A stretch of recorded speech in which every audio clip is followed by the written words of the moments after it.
Road Trail Run Team compares the ASICS MetaRacer to all the contenders and to some older ASICs. I guess the first thing we can compare it to would be the shoe that everybody was talking about last year, and that is the Nike Vaporfly Next Percent, this thing, which I would not describe as a thing of beauty. I mean, that's just, it's funny looking.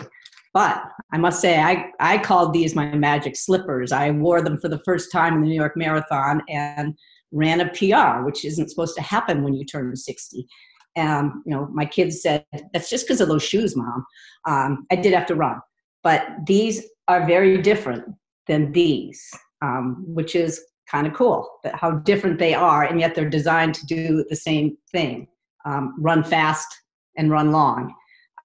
This is a lot more cushioned, a lot more forefoot cushioning in particular, and a bouncier, I guess I would say, more vertical pop when running this shoe. This shoe rolls along nicely, and they're both very light, but there's a huge difference in terms of the ride. Just a lot bouncier and forward thrusting. This one, yes, you also roll, but this is more like a traditional race flat, in my opinion. Some of you other guys are a lot more experienced with the marathons and might be able to add some insight. Who would like to go next on a comparison? I got it, Sam. So I'm going to do a comparison to two shoes really quickly. One is the Speed Elite from Skechers, or Skechers Performance. Almost dropped my laptop. Skechers, the Speed Elite is probably the most similar in kind of profile to I don't have enough space, but to the MetaRacer in terms of stack. They're pretty comparable, and feel they're relatively comparable as well.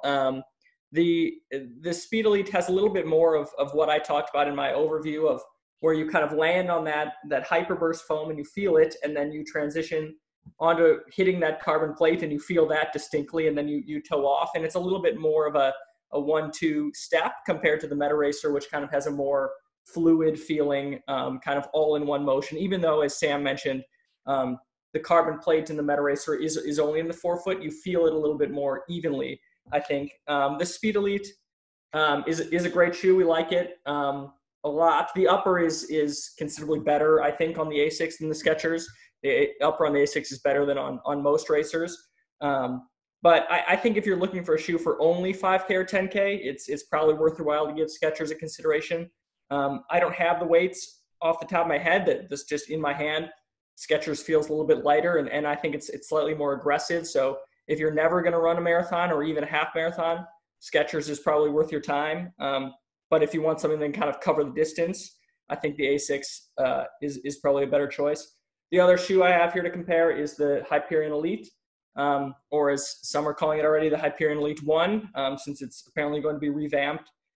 This shoe obviously is a pretty firm racer. It's been discussed over and over about how kind of firm and stiff it is underfoot. I'm a pretty big fan of it. I've done some pretty long runs up to, I think I've covered 19 in this shoe at marathon pace without issue. I like it a lot. I think if I was racing a spring marathon this year, this might well be the shoe I would choose. It is a lot stiffer than the ASICS. I think most racers will probably prefer the ASICS to the Brooks, just because this is a pretty stiff and firm feeling shoe. But what the Brooks has going for it that the ASICS doesn't, at least relatively speaking, I think, is that the Brooks is a slightly more stable shoe. I think it's from that firmness and that kind of rigidity to the DNA 0 midsole, it's a pretty stable ride. And so if you really kind of are looking for a stability shoe, even though it has greater stack height, I think you're going to find it more on the Brooks than on the ASICS. Thanks, Michael. Derek, you want to take a stab? Okay, I have a few shoes to review today to compare. The first one is the very first Vaporfly 4%. This is, in my opinion, the softest of all the Vaporflies that we've ever produced, and also the most dynamic.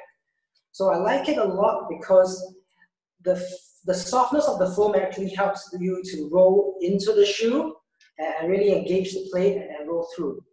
And that makes it a lot more faster in terms of transition than even the Next Percent for me. And this is one of my favorite marathon racing shoes. This pair only has 45 kilometers, and I'm saving it only for races. So in terms of comparison to the MetaRacer, you can see that it's actually a huge difference in stack. Okay, the Vaporfly has, I think, 25, 35 millimeter stacks, and this one's at 15 and 24. So it's really, really big difference, about 10 millimeters across the board difference. So in terms of stability, I think the MetaRacer is definitely a lot better because it's lower to the ground. The forefoot, because the plate is bottom loaded in the MetaRacer, you get a lot more stability in the forefoot compared to the Vaporfly. So I think if you're doing a sort of technical or undulating kind of course with a lot of cornering, or maybe even a wet course, the MetaRacer would be a better option for you. Otherwise, I think overall for longer races, I would still go with the Vaporfly 4%. Okay, the next shoe I want to review, to compare, is actually the Hyperspeeds. So I have here 2015 Hyperspeed 6, as well as a 2016 Hyperspeed 7. So the Hyperspeeds were very, very popular because their foam was really, really soft. They used a durometer of 43 versus a durometer of 47 for, say, a Racer 3. So you can really tell it's a lot softer, but the downside was it's not very durable. The foam kind of loses its bounce after about 150 to 200 miles. So the Hyperspeed 6, you can see, is actually all carbon rubber on the outsole, no blown rubber at all, and a lot of grooves that help you to flex. So it's very, very flexible. And a lot of the ASICS racers were like that. So compared to the MetaRacer, you can tell that the stack, maybe if I do it this way, the stack is quite a lot more in the MetaRacer than the Hyperspeed 6. So I think if you were a big fan of the Hyperspeed 6 in the past and you want to go to the MetaRacer, you would find that there's a lot better cushioning, there's a lot better transition because of the carbon plate, and maybe a little bit softer ground feel and vibration attenuation because of the blown rubber. Okay. In terms of difference, one other thing I want to point out, Hyperspeed 6 came in at 160 grams and 9.5 versus 200 grams and 9.5 for this. So 7 ounces, 5.9 ounces, very, very light. Hyperspeed 7 was 166 grams, so that's 6.1 ounces, really very light. They added 1 millimeter across the board from, in terms of stack, and they moved to blown rubber. So this was the period where Streak 6 was coming out and everybody was moving towards blown rubber in the forefoot. So still a lot of grooves, so a lot of flexibility still, but the blown rubber helps to soften things up. Again, compared to the MetaRacer, still quite a lot of stack difference in terms of forefoot and heel. And again, you will find that the MetaRacer transitions a lot better because of the carbon plate. Finally, there is one other shoe. This is the Tarsus 05. This is a 2017 model. We're now out to Tarsus 07, but they're primarily upper update. So most of the midsole is actually the same. This was the first Tarsus that used flight foam. I don't know whether you can see it very clearly, but they used flight foam in this model. The stack is 20 millimeters in the heel and 10 millimeters in the forefoot. Very, very thin. They used the polyurethane outsole called dual sole. The grooves are not so much horizontally across the foot, so there's a lot more stiffness. This is a very snappy shoe, very responsive, a little bit harsh. I used it for a half marathon race once. I was really struggling by the 8-mile mark, and the last bit wasn't really very pretty. So this shoe came in at 170 grams, which is still very, very light. So again, you can see the trend for ASICS really moving towards slightly higher stacks and much more pronounced toe spring up front with the rocker. And the big difference, of course, is the carbon plate helping it to transition through. So if you're coming from a traditional racing flat like this, you'll find that the MetaRacer is very, very different, very much more refined shoe It helps you to roll through the stride much more easily. Okay, that's it for Thank you, today. Derek. I've got 3 comps today. First one is sort of a traditional racer in the Adidas Adi 05. This doesn't feature any super foam. It's boost in the back, light strike up front. It's got a really snappy feel to it. Not nearly as smooth as the MetaRacer. But this is a classic. If you're used to a traditional feel, this might be something that you find interesting. Personally, it's not my taste, and I don't think it's as fun to run as the super smooth MetaRacer. Really, I find myself that this is fighting my stride, whereas the MetaRacer is working with it. Next shoe I want to talk about, and this is to represent the whole Zante line. I've got the original Zante 1 here, and I think this is a good comp for the MetaRacer, not because it's a super fast shoe, but because it's a super smooth one. And if you look at the profile here, the exaggerated toe spring is pretty familiar.